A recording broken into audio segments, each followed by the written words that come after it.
Boa noite a todos, pessoal. Eu acredito que agora vai, beleza?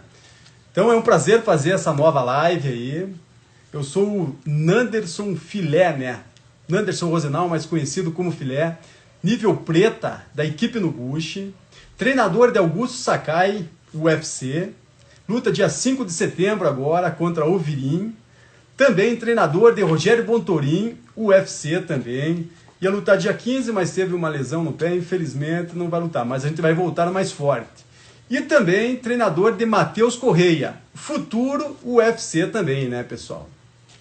Peço a todos que compartilhem um aviãozinho que tem do lado no canto inferior da tela, do lado direito, para chamar os colegas para participar dessa live. E agora nós vamos chamar o grande Anderson Silva, o nosso Spider. Vou buscar ele. Vamos lá, chamando, conectando. Ah, meu campeão! Todo mundo tava já um suspense. Ele, pô, cadê o Anderson? Demorou, mas foi. Mas assim, tem que ter aquela emoção, né, Anderson? Se não tiver emoção, cara, não dá, né? A internet é meio ruim, cara. E aí tava meio complicado ali, mas deu tudo certo. Ah, legal, sensacional. Show de bola, meu garoto. Anderson Silva, então, hoje, né, o nosso maior convidado, atleta, campeão. Então eu vou fazer a sua apresentação para a galera aí. Assim, ó, o que eu tenho para falar, né? Então, assim, eu tenho uma alegria de estar aqui com o Anderson Silva, que é o nosso campeão, meu amigo de longa data, né? The Spider, uma lenda do MMA, né? Vou tentar fazer um resumo do currículo dele, mas ele é tão extenso que mesmo resumindo fica muito grande. Se eu fosse falar aqui tudo que ele já fez e conquistou, a live seria só do seu currículo, pessoal. Olha o problema aqui, hein? Então vamos lá. The Spider, ele possui a seguinte graduação, pessoal. Ele é grau preta em Muay Thai, faixa preta do 5º Dan em Taekwondo, faixa preta, 3º grau de Brazilian Jiu-Jitsu, profissional de boxe, praticante de Wing Chun, praticante de Filipino Boxing, corda amarela de capoeira e uma carreira brilhante de MMA, né? No MMA, ele tem 34 vitórias, 20 por nocaute, 6 por finalizações e 8 por decisão. Anderson, ele estreou antes da virada do século XXI em um torneio na cidade em Lençóis Paulista, estado de São Paulo, em forma de GP. Já em sua estreia, foi campeão desse GP, vencendo 2 lutas na mesma noite. Depois fez várias lutas no Meca, evento famoso naquela época em Curitiba, que nós não perdia um, né, pessoal? Suas excelentes exibições no Brasil lhe renderam uma chance de fazer várias lutas internacionais. Em 2001, Anderson Silva estreou no Chotô e lutou pelo cinturão dos pesos pesados, dos pesos médios do evento e venceu a luta por decisão unânime, conquistando seu primeiro cinturão em um grande evento de MMA. O primeiro cinturão de muitos que viria, né? Em 2002, fez excelentes lutas no Pride e em 2004 conquistou seu segundo cinturão de pesos médios em um grande evento do Cage Rage. Lutou em diversos eventos internacionais, com grandes vitórias no Chotô, Pride, Cage Rage e outros, e o UFC, né? No UFC, Anderson Silva conquistou 17 vitórias seguidas, 11 defesas de títulos consecutivas e o dono da maior sequência de defesas de título do UFC. O que mais que vocês querem, né, pessoal? Então, pessoal, agora nós vamos iniciar essa entrevista. Ela vai ser dividida em 5 blocos. O primeiro bloco é início na luta, segunda, vida pessoal, terceira, carreira, profissão, o quarto bloco, jogo rápido e o quinto, a mensagem de encerramento. O que você fala de tudo isso, Anderson, para nós? É uma satisfação muito grande, né, cara? Eu acho que você poder ter essa sorte, né? E trabalhar duro para conquistar esses títulos todos que são não são meus, né? São do Brasil. Acho que isso tudo foi conquistado por todos nós, por todas as pessoas que estavam envolvidas desde da minha introdução na arte marcial até agora. Então, eu acho que isso tudo é mérito de todas as pessoas que estiveram envolvidas durante todos esses anos dentro, dentro do meu crescimento, do meu desenvolvimento na arte marcial. Sensacional, né? Só seu currículo é invejável. Os atletas falam, caramba! E eu conto pro pessoal, porra, o Anderson, o Cartel contava muito. Eu falei, cara, você tem esse sucesso hoje porque você correu muito atrás, né? É muito mérito seu, né? Entendeu? Então, vou fazer uma primeira pergunta para você, Anderson. Me conte como que foi esse começo seu nas lutas. Conta para nós aí. Então, eu comecei, cara, nas artes marciais, eu comecei num projeto na escola. Comecei num projeto na escola onde acho que a maioria das pessoas de Curitiba que são da nossa época vão saber quem é. Com o Leandro Frates. O Leandro dava aula de capoeira no projeto da escola e eu treinava com ele. Depois, eu comecei a estudar no centro da cidade e aí eu comecei a passar na frente da academia do Mestre Kang, sempre passava na frente da academia dele. E aí comecei a treinar taekwondo, do nada, assim, comecei a treinar taekwondo. Fiquei anos lá treinando taekwondo, quando eu tive que mudar de escola, porque aí deu uns problemas em casa, não tinha mais condições de... Minha tia não tinha mais condições, tal, de pagar a escola para eu ir até o centro e tal. E aí eu comecei a estudar mais perto de casa. E aí eu passava sempre na frente, né? Porque eu estudava no professor Brandão. E aí eu passava sempre na frente da academia do Edmar, né? Do Edmar Cirilo dos Anjos e tal. Que boxer. Uma curiosidade, meu irmão já treinava, meu irmão treinava com o Rubens. Meu irmão Tico, ele já treinava com o Rubens. E eu sempre tive curiosidade, eu sempre ia ver ele treinar.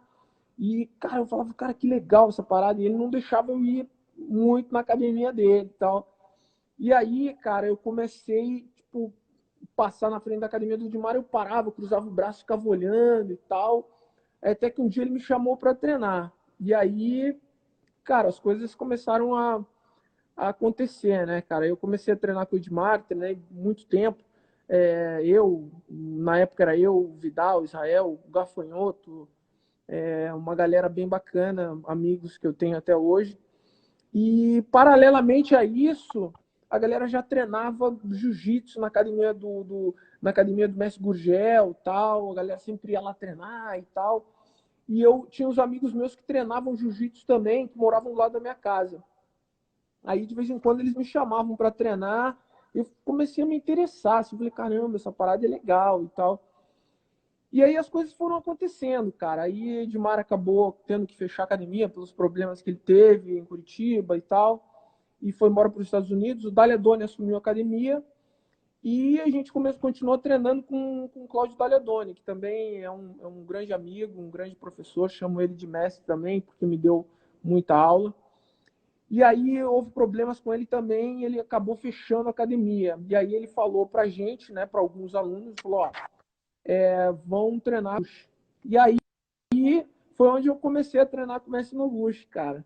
E as coisas foram E acontecendo. conta para nós, Anderson, conta para nós, e qual que era o seu objetivo? Quando você começou a treinar, qual que era o seu objetivo? Então, meu objetivo era ser tão bom quanto as pessoas que me davam aula, né? Tinha um menino que, cara, assim, muita gente boa, que me ensinou muita coisa boa, que é o Wellington. O Wellington, que ele dava aula pra gente lá na academia do Edmar, e ele dava aula de manhã. Ele era faixa azul clara, eu era faixa branca, eu me lembro. E o Wellington, pô, era muito bom, ele chutava muito bem, cara, era um cara muito bom de Muay Thai. Na época, assim, não era Muay Thai, era uma mistura de kickbox com alguma coisa, né? E, cara, eu era fissurado na técnica dele, assim, e aí, cara, as coisas foram acontecendo quando eu vi, meu, cara, é muito legal, assim, lembranças boas. Legal. Agora tem um amigo nosso aí, amigo meu, amigo seu de treino, Fabiano Paiva, né? Conhece, né? Ele Cara, mandou, cara, uma e, pergunta para você. Grande Anderson Silva, e aí, Paiva? greatest of all times. Minha pergunta é, quando você foi pro Noguchi, a gente sabe que o Edmar parou de dar aula, daí vocês, um pessoal, grande parte do pessoal da tua academia foi pro Noguchi. O que fez você permanecer na academia, escolher o Noguchi como a sua segunda academia? Então, como eu já tinha falado aqui no começo, né? Eu treinava com o Edmar, e aí quando o Edmar foi embora, ele deixou o mais graduado, que era o Cláudio Dagliadoni, e o Israel, e tinha o Wellington, alguns outros atletas da academia. E aí, quando o Dagliadoni fechou a academia, pelos problemas que ele teve, e aí eu fui ele pediu pra gente ir pra academia do Noguchi. Eu fui pro Noguchi, acho que o Israel foi pra chutebox, que ele já acho que já treinava e tal na chutebox. Quando houve aquela separação do Edmar sair da academia chutebox, o Israel veio junto com o Edmar e tal, e outros atletas também. E eu fui pro Noguchi, eu e o Vidal, eu me lembro, eu e o Vidal fomos pro Noguchi, o Vidal ficou um tempo e aí foi pra chutebox também. E eu fiquei com o Noguchi. Assim, eu acho que foi a minha. Eu me identifiquei muito com o jeito, com a metodologia de ensino. O que me fez escalar também foi as amizades que a gente que eu criei, o vínculo de amizade que eu criei com as pessoas. E a gente tinha o diferencial técnico, né? Que o Noguchi sempre Com prezou certeza. muito pela técnica. Então, assim, era muito difícil você ser um atleta do Noguchi e você não fazer todos os movimentos perfeitos para um lado e não fazer para o outro, né? Do teu lado, por exemplo, eu não era canhoto, eu era destro, né? Tipo, eu lutava de destro. Então, assim,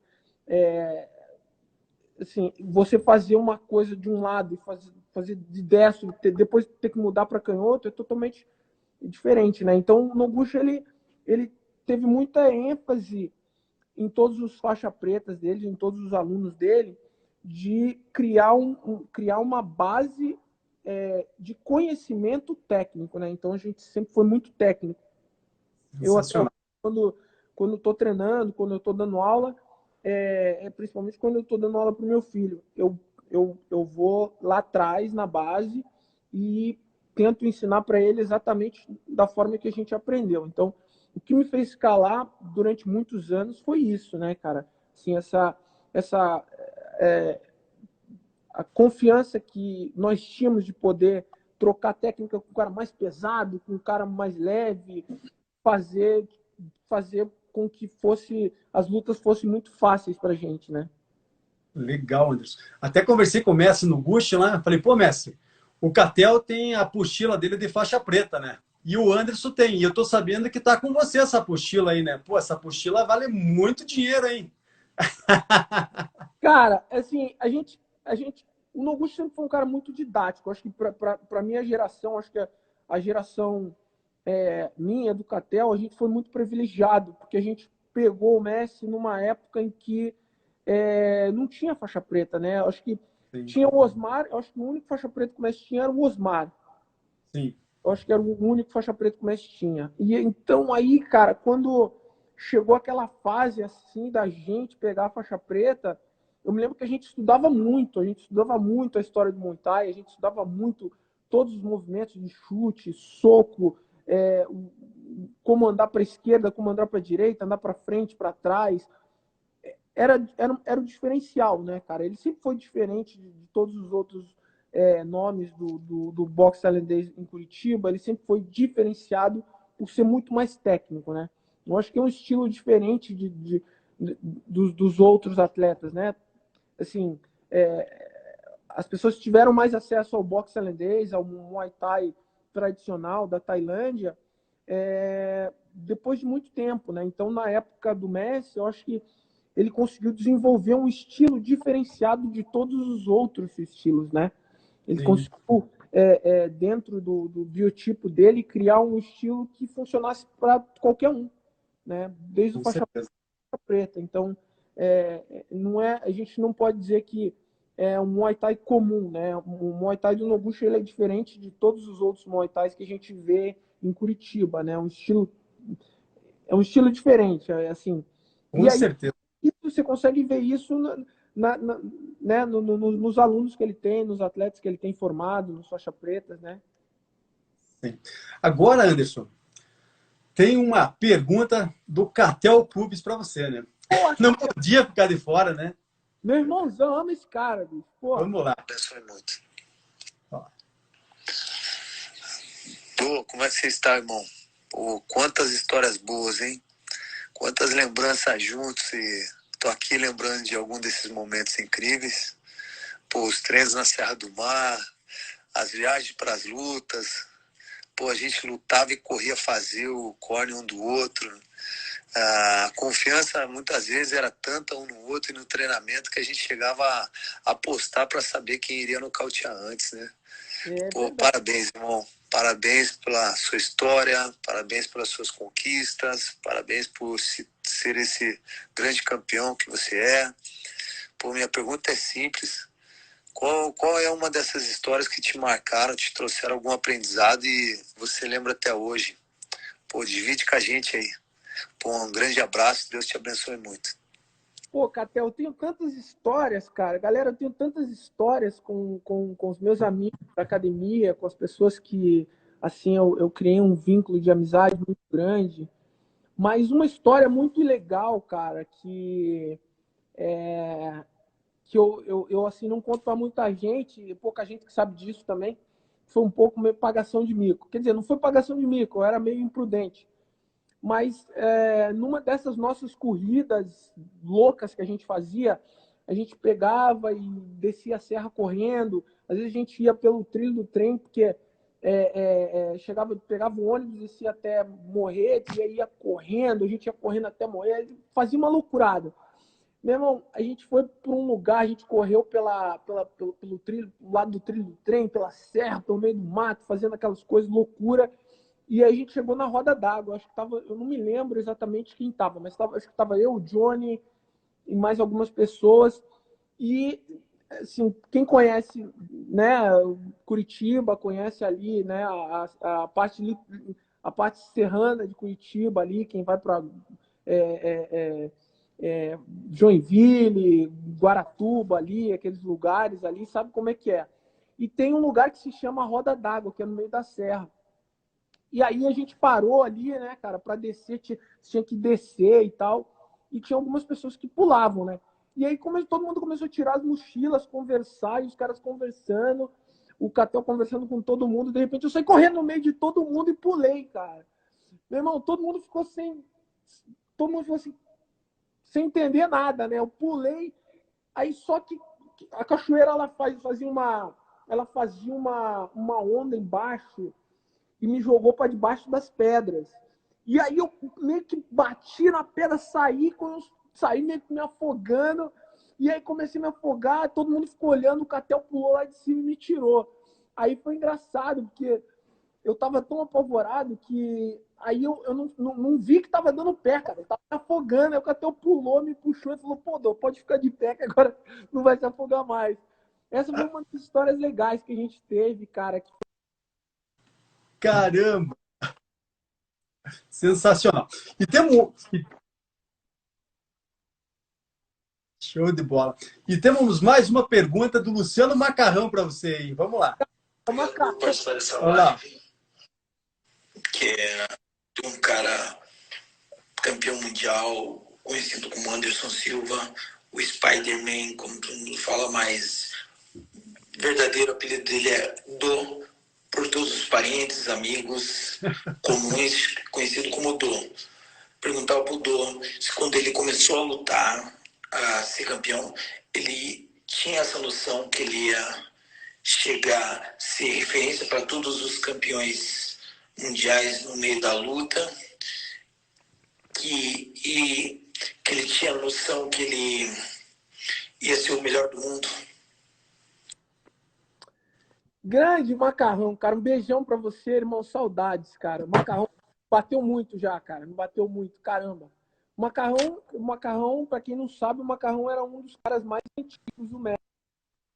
dos caras mais casca grossa que o Messi tinha, e aprendi muito com ele. Me deu muita aula, me bateu muito. Pô, Macarrão, obrigado pelas surras. Cara, eu não tinha essa noção. Eu acho que eu sempre quis ser tão bom quanto todos os professores que passaram na minha vida, né, cara, que me deram a oportunidade de eu aprender, né? Então, quando eu comecei, eu queria ser tão bom quanto o Leandro na capoeira, eu via os movimentos dele, era bonito o jeito que ele jogava, a forma que ele jogava. Depois, eu era muito fã do Robson, que era faixa preta do Gurgel, e era um dos melhores lutadores de jiu-jitsu que Curitiba teve na época dele, né? E eu sempre fui muito fã do Robson. As poucas vezes que eu vi o Robson treinando, que eu tive a oportunidade de treinar com o Robson, eu queria ser igual a ele. Então, ser igual não, ter um jiu-jitsu parecido com o dele, assim, um jiu-jitsu bonito de ver, né, cara? E quando a gente treinava com o Messi, a gente via ele treinando, ele fazendo sombra, que a gente fazia muita sombra. Hoje em dia eu não sei se tá a mesma coisa, mas a gente fazia muita sombra. Então, o que acontecia? A gente ficava muito técnico, a gente tirava coisas da cartola, porque a gente ficava muito técnico, a gente fazia muito. Então, eu sempre quis ser tão bom quanto os meus professores, né? E não tinha essa noção. Eu pensava que eu ia abrir minha academia, me formar faixa preta também e formar os meus alunos também, né? Mas não tinha essa noção. Acho que isso começou a acontecer quando eu tive a primeira oportunidade de lutar MMA. E aí as coisas começaram a mudar, né, cara? As coisas começaram a mudar. Eu digo até um pouquinho antes que eu tinha muito pesadelo com o K1. Eu sonhava que eu estava sendo nocauteado no K1, que eu estava lutando com os caras e sendo nocauteado no K1 e tal. Então eu sempre sonhei assim em ser um bom professor, mas quando começou a ter essa coisa de fitas de VHS do UFC, do K1, eu falava, caramba, cara, que esses caras são muito bons, será que um dia eu vou chegar lá e tal? E aí que as coisas começaram a acontecer, né? Quando eu tive a primeira oportunidade de lutar fora do país, aí as coisas mudaram. Aí quando eu tive minha primeira luta, é, antes até, né, quando eu tive as minhas primeiras lutas, aí quando foi minha primeira luta internacional, e aí eu tive a oportunidade, já que eu já tinha lutado no Pride, eu tive a oportunidade de lutar no Shotô, quer dizer, eu lutei primeiro no Shotô. Quando eu fui para o Shotô, que eu fiz a minha primeira luta com Tetsuji Kato, não, acho que foi Tetsuji Kato, não me lembro ao certo.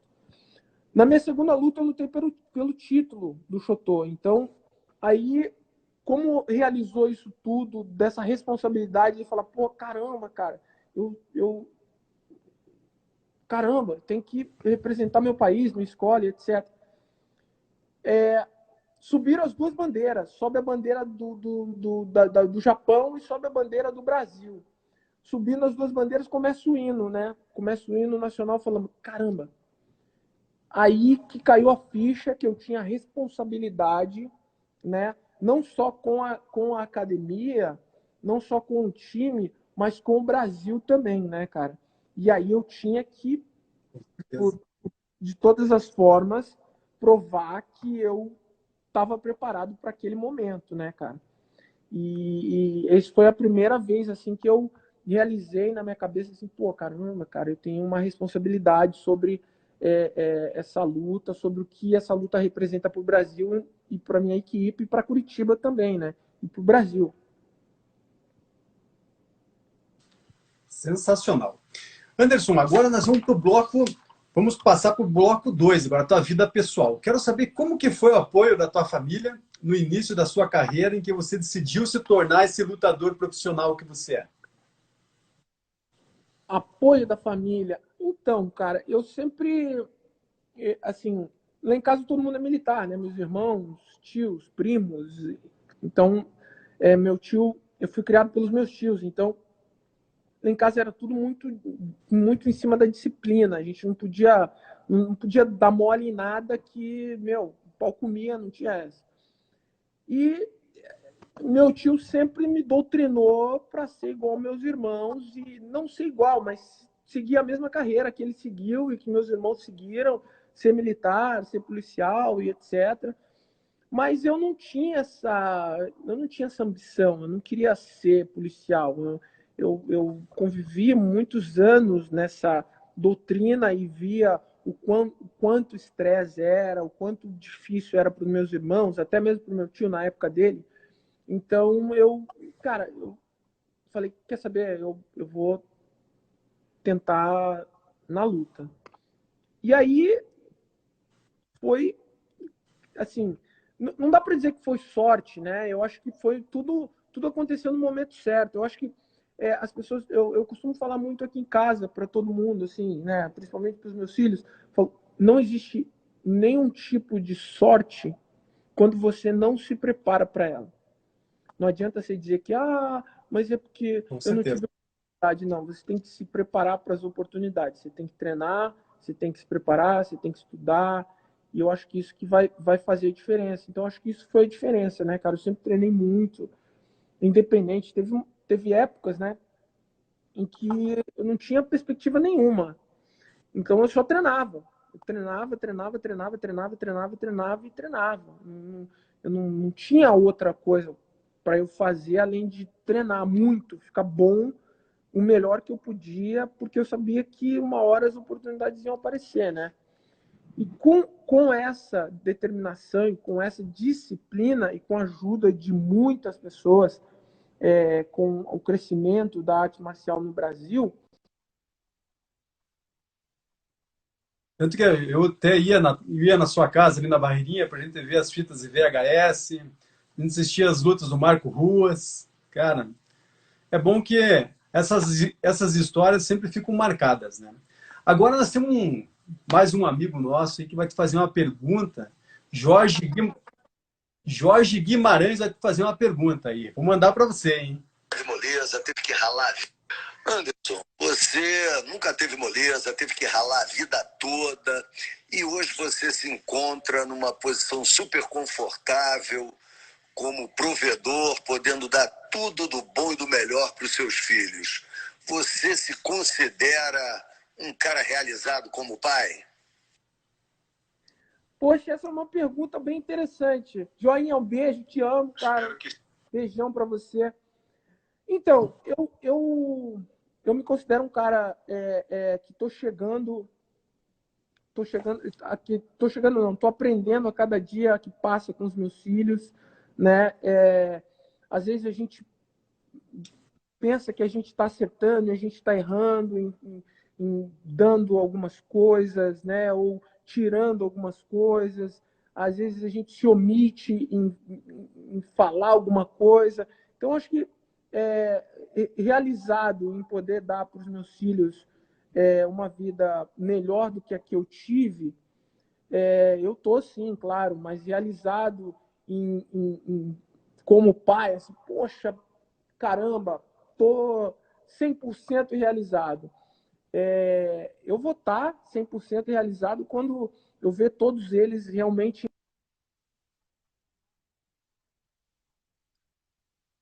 Aguardando conexão. Conectar. Ah, agora ficou bom, hein? Aí, ó. Voltou, ainda bem. Não, bom, agora a gente ficou bonito agora. Legal. Desculpa Então aí, vamos galera. lá, campeão. Vou continuar aqui, então. Uma pergunta minha para você. Você conseguiu bater o recorde defendendo 11 vezes consecutivas o cinturão do UFC. É o dono da maior sequência de defesa de título. Como que era esse sentimento a cada nova defesa de título quando você entrava no cage? Conta para nós, Anderson. Cara, para mim era sempre como se eu estivesse subindo pela primeira vez, né? Eu sempre tive essa. Quando eu ganhei o título do UFC e comecei a lutar por ele, para defender ele, eu não colocava nenhuma empecilho e nada na minha cabeça que me colocasse como eu vou defender o título. Não, eu vou lá para pegar o título, né? Eu vou lá para lutar pelo título. Então, isso foi uma coisa que me ajudou muito a me manter durante muito tempo com o cinturão, né? Porque cada vez que eu ia defender o título, para mim era como se eu estivesse indo buscar o título, não defender, né? Sensacional. Muito bom. Agora tem uma pergunta do nosso amigo aqui. Você vai conhecer a voz. Boa noite. Aqui é o professor Maguila do CT no Rush. Tudo bom? Boa noite a todos aí. Anderson Silva, Spider-Man. Muito bom, Anderson. Saudades, lembranças da gente treinando lá na São Francisco, na academia de boxe lá. À noite era muito bom. Era só risada. Mas a pergunta que eu vou fazer para você, grande Spider-Man, quando você entra no cage, você tem algum receio de utilizar a perna que você lesionou? Claro que... Boa pergunta. Grande Maguilão, casca grossa. Então, no começo eu tinha, né? No começo eu tinha, assim, algumas restrições ali, eu ficava meio inseguro de chutar. Hoje em dia eu já não tenho mais esse problema, né? Antes eu ficava meio inseguro, meio apreensivo de repente acontecer de novo. Hoje em dia já não tenho mais esse problema, não. Hoje em dia eu chuto com a perna e tal, com a mesma perna e continuo fazendo os mesmos. Lógico que muita coisa mudou, né? Porque cria uma certa limitação ali. Mas eu não tenho mais esse receio, não. Legal. Agora temos mais uma pergunta do grão-mestre Fábio Noguchi para você. Como é que você se sente hoje, tendo alcançado, assim, na verdade, o pico, assim, o mais alto, assim, escalão do meio da luta hoje, sendo campeão inúmeras vezes pelo UFC? O que você para e sente hoje, você vendo da onde você começou e aonde você está agora? O que você pensa da vida nesse momento, agora atual? Assim,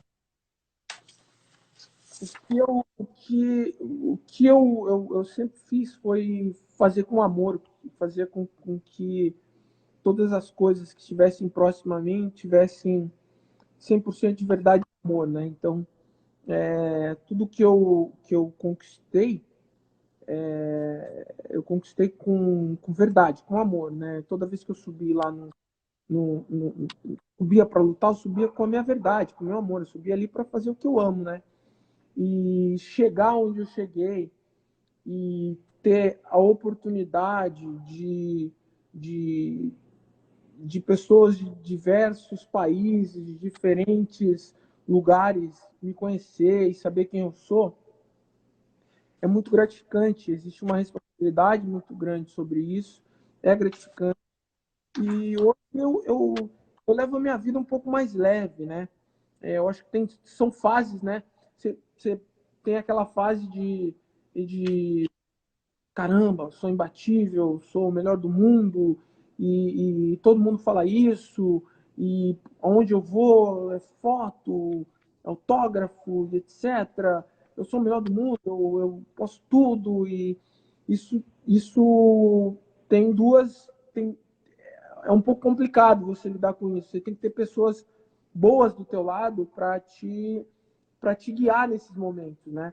E graças a Deus eu tive boas pessoas e tive más pessoas, né? Então, assim, e eu tive a sorte de, em determinado momento, eu saber exatamente como acabar com essa coisa de, meu, você não é imbatível, você não é esse cara todo que você está pensando que você é, né? Então, assim, eu tive pessoas que me ajudaram a me colocar no meu lugar e falar, meu, se liga, você tem uma responsabilidade, não é bem assim, segura um pouco aí. E hoje eu tento viver minha vida muito simples, com muita tranquilidade, né? Eu não fico criando. É uma coisa que eu ouço bastante do meu professor, meu preparador físico, Rogério Camões. Você quer ser feliz ou quer ter razão? Hoje em dia eu não quero ter razão de nada, eu só quero ser feliz. Sensacional. E temos mais uma do Grão-Mestre no Rush para você, hein? Me responde aí. Você, meu amigo, tem algum projeto futuro aqui relacionado à luta aqui no Brasil? Fala pra gente aí se você tem algum projeto aí que você pretende aqui no Brasil com a luta. Então, pergunta bastante interessante, mestre. Assim, eu venho trabalhando bastante há alguns anos com um projeto que se chama, vou abrir aqui para vocês, aí, direto pro filé, um projeto que se chama Stratos, né? E é um evento de luta e a gente está trabalhando nisso, eu venho trabalhando nisso há alguns anos já, mas para fazer ele ficar redondo, fazer ele com que ele tenha a sua autossustentação e a gente possa dar para os atletas uma estrutura que a gente tem aqui fora do país, que a gente tem em alguns eventos aí no Brasil também.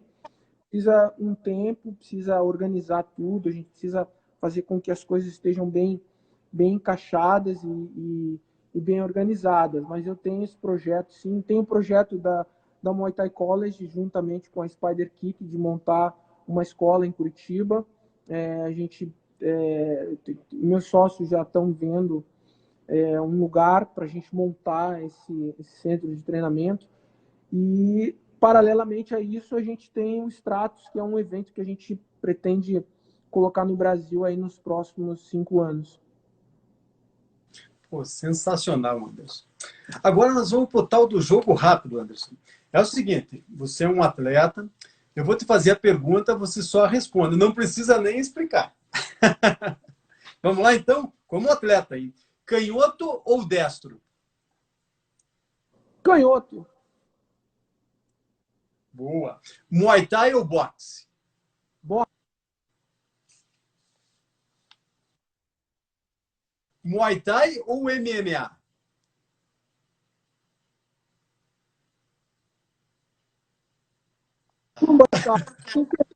A internet está complicando, a internet não está ajudando a gente, cara.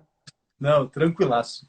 Vamos voltar então para aquela pergunta. Qual foi o maior número de repetições de chutes que você já fez? 4.000 chutes. Caramba. Luva de boxe ou de MMA? Boxe. Pular corda ou correr? Pular corda. Preparação física ou treino de luta? Preparação física. Escadaria do Parque São Lourenço ou da Praça do Atlético? Hoje em dia, nenhum dos dois. Não tem necessidade, né? Rounds de 5 ou de 3? Sempre, round de 5 por 30 segundos de descanso. Sensacional. Técnica preferida? Jiu-jitsu. Quem eram seus treinos mais duros? Pô, eu tive muito treino duro na minha vida toda, né, cara? Sempre tive. Catel, o maior treino mais duro que eu tive toda a minha vida. Legal, era sensacional, né? Um lugar em Curitiba? A casa dos meus tios. Uma música de entrada? Ena Sancha. Comida preferida? Arroz, feijão e ovo frito. Um sonho realizado? Sonho realizado. Pô, poder ter dado uma vida digna para os meus filhos. Sensacional. E um sonho a ser realizado? Um sonho a ser realizado? Estou trabalhando nele. Sensacional. Vamos agora para o bloco 5, nosso encerramento. Fala pra gente um pouco sobre o grande... Oi? Pô, a China devia encerrar não, meu irmão. Pô, a internet deu pau. Conta pra nós agora. Fala pra gente um pouco sobre o Grão-Mestre no Bush. O que você tem para falar dele para nós? Cara, o que eu tenho para falar desse cara sensacional, né? Ele é um cara assim que sempre foi muito disciplinador, né, cara? O Noguchi é um cara que ele tem... Ninguém é perfeito. Eu, nem você, nem ninguém é perfeito. A gente nunca vai ser perfeito em lugar nenhum. A gente não vai conseguir alcançar a perfeição. Mas ele sempre foi um grande professor, um grande mestre, sempre foi um grande exemplo, né, para todos nós, para mim, para o Catel, para a minha geração assim, de faixas pretas dele. Ele sempre foi um grande exemplo. Então, é um cara que eu devo muito, né? Tudo que eu sei como professor e a minha visão de luta em relação à técnica, eu devo a ele, né? A minha visão técnica de luta, eu acho que uma coisa que as pessoas sempre falam, que eu tenho bastante, que é antecipar, como é que escapou? Antecipar não tem antecipação, né? Eu acho que isso eu aprendi com ele, né? Antecipar o inante... Sabe, sei lá, meu irmão. Eu sei que é um negócio assim. E ele sempre nos deu isso. É uma coisa que eu sempre consegui absorver dele, né, cara? Eu acho que ele é um ser humano incrível, tem um coração incrível e máximo respeito. Sensacional, cara. Anderson Silva, nós queremos agradecer você pela essa live, parabenizar pela sua carreira como atleta, sendo sempre uma pessoa que está sempre brilhando dentro do cage. Como diria Muhammad Ali, né? Aquele que não tem coragem de assumir riscos não alcançará nada na vida. Você é um grande amigo e um exemplo de atleta. Nós temos muito orgulho de ter você com a gente, campeão. Agora, Anderson Silva, deixe uma mensagem para todos que vieram assistir nós aí nessa live. Cara, olha só. Queria mandar um abraço para todos vocês, para toda a família Noguchi, né? Para todos os atletas da equipe Noguchi. Deixar um grande abraço ao Messi, né? Ele que foi o responsável por muita coisa na minha vida boa, né? Foi um cara que me deu as armas que eu necessitava para seguir com as minhas próprias pernas. E agradecer a todos vocês aqui que estão na nossa live. Agradecer você, né? Filezão, um grande amigo. Né? E a todos vocês que passaram esse tempo com a gente até agora aqui. E se vocês quiserem fazer alguma pergunta, o tempo é todo de vocês. Você também, Filé, se quiser fazer outras perguntas aí, eu estou à disposição de vocês. Até porque o pessoal não tem essa oportunidade de estar com a gente sempre e poder estar conversando com a gente. Doutora Ângela que entrou na live agora aí, a galera toda. E é isso, agradecer a todos vocês que estão participando da live. Sensacional, Anderson. Também quero agradecer a todos que assistiram e participaram dessa live, né? A nossa live vai ficar gravada, vou deixar ela gravada aí no Instagram do CT Noguchi, né? E assim, Anderson, cara, o que a gente deseja para você, cara, você sempre entrando no cage, cara, fazendo o que você mais sabe fazer, que é lutar. E assim, a gente fica muito feliz em ver que você é grato por tudo que você tem e por todos que estão com você. Beleza, meu garoto? Quero desejar uma boa noite a todos. Dô, fica com Deus, bichão, e vamos conversando, beleza? Um abraço a todos, boa noite e vamos para a luta, campeão. Valeu, galera. Beijo para todos vocês, uma ótima noite para todos aí.